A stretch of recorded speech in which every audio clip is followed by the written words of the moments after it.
안녕하세요, 경장인입니다. 인천시 부평구 부평동에 나와 있는데 13기 수강생분께서 이제 부평에 있는 다세대 주택을 받으셨다고 해서 나와 있습니다. 여기 바로 뒤편에 보이는 물건이고, 부평동은 제가 처음 경매 투자를 시작할 때 두 번째 낙찰 받았던 물건도 부평동에 있는 아파텔이었거든요. 그리고 여기 부평이 그러니까 임차 세팅하기에는 상당히 용이해요. 전세 사기다 뭐다 해서 시장 자체가 좀 죽어 있는 건 맞는데, 매매 시장이 죽어 있는 거지 임차 수요는 여기는 항상 넘치거든요. 집이 부족한 수준입니다. 우리 수강생분도 그거를 인지를 한 상태에서 투자를 하셨고, 위반건축물에 등재되어 있는 물건이거든요. 미리 여쭤보지 않았습니다. 이걸 어떻게 해제하실 건지, 위반건축물을 갖고 가실 건지에 대해서는 이따 인터뷰하면서 물어볼 건데, 가격을 워낙 싸게 받으셨기 때문에 철거해도 충분히 수익이 될 것 같고, 이행강제금을 내면서 월세를 받아도 충분히 수익이 될 것 같습니다. 그럴 수 있었던 건 시세보다 월등히 싸게 받았기 때문이고, 여기 이제 감정가가 최초 1억 8,600인데 9,100만 원까지 두 번 유찰이 돼서 반값이 됐을 때 수강생분을 포함해서 14명이 들어왔어요. 저희 수강생분이 1억 2,900만 원의 낙찰을 받으셨고, 2등이 1억 2,600만 원, 300만 원 차이로 낙찰을 받으셨고, 채무자분이 살고 계셔서 그분을 명도하고 지금은 인테리어까지 완료가 된 상태입니다. 제가 생각했을 땐 금방 계약이 될 것 같아요. 위치상으로는 7호선 굴포천역이랑 부평구청역이 자리 잡고 있어서, 굴포천역까지 도보로 한 10분 정도면 진입이 가능하니까 7호선을 타면 또 강남까지 한 번에 가요. 교통 호재도 끼고 있고, 그런 게 없더라도 이 동네 자체적으로 임차 수요가 월등히 많기 때문에 괜찮은 투자였다고 볼 수 있습니다. 일단은 뭐 시세로 치면 현재는 1억 6천 정도고, 그걸 1억 2천대 받으셨으니까 수익률도 상당하고, 월세가 한 2천에 80 정도는 받는 걸로 저희가 조사를 했고, 전세는 한 1억 4천 정도. 방금 말씀드린 1억 4천이 깡통 전세 이런 게 아니라 공시가 126%, 그게 1억 4천입니다. 지금 내부도 김 실장님께서 직접 인테리어를 해주시고 디스플레이까지 해놓은 상태라서 금방 또 계약이 될 것 같습니다. 위반 건축물은 저희 집이 401호예요. 발코니 부분이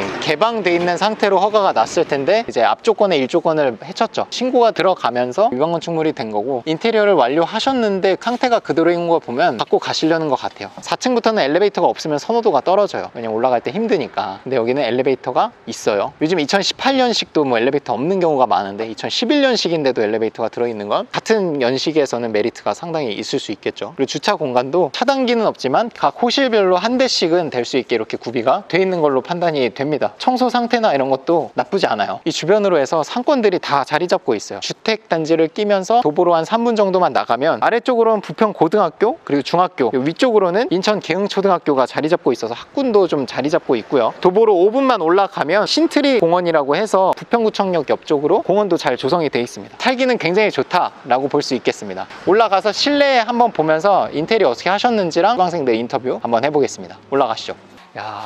집이 전용 면적이 15평인 거 보고 당연히 방이 2개라고 생각을 했는데 방이 3개예요. 화장실이 심지어 또 2개입니다. 전체적으로 리모델링을 리치스쿨의 김 대표님을 통해서 진행을 하셨고, 화장실 하나 리모델링하고 싱크대, 바닥은 안 하셨고, 도배랑 조명, 비디오폰 전체적으로 해서 이 1,200만 원 정도가 들었으면, 다른 데서 견적을 받아봤으면 아시겠지만 굉장히 저렴하게 한 거라고 판단이 되고, 여기가 안방이네요. 안방치고는 사실 크진 않네요. 아무래도 15평의 방 3개를 만들다 보면 작은 방이 나올 수밖에 없죠. 화장실은 리모델링을 수전 부분만 좀 고친 것 같습니다. 그래서 단위용 화장실처럼 이렇게 쓰고 계시고, 김 실장님께서 또 센스 있게 디스플레이를 해주셨어요. 자, 다시 한번 강조드리지만, 매매로 내놓으실 거면 인테리어를 최대한 호불호 안 갈리는 색으로 이렇게 그레이 색상, 좀 화이트 톤이면 좋아요. 디스플레이까지 해놓으면 아무래도 실거주로 들어오시는 분들을 마음을 잡기가 좀 더 수월하겠죠. 이런 서비스들 저희 리치스쿨에서는 여러분들이 이용할 수 있으니까 많은 관심도 주시면 좋을 것 같고요. 그리고 이쪽이 작은 방이고, 자, 여기가 문제의 그 위반 건축물에 등재된 그 부분이에요. 아까 말씀드린 15평에 여기는 포함이 안 돼 있습니다. 지붕을 이렇게 씌움으로써 이 공간까지 우리가 활용을 할 수가 있게 됐죠. 실제로는 한 17평 정도 되는 집으로 바뀐 거죠. 이 철제로 지금 이걸 씌운 거잖아요. 구청에 허가 받을 때 이게 없었을 겁니다. 이게 개방된 채로 발코니, 베란다 느낌으로 해서 개방이 돼 있었을 텐데, 샤시를 덮음으로써 이제 위반 건축물이 어쨌든 된 거죠. 원상복구 하겠다 하면 저거를 다 떼면 돼요. 왜냐면 이 공간만큼은 야외로 나와 있으면 어쨌든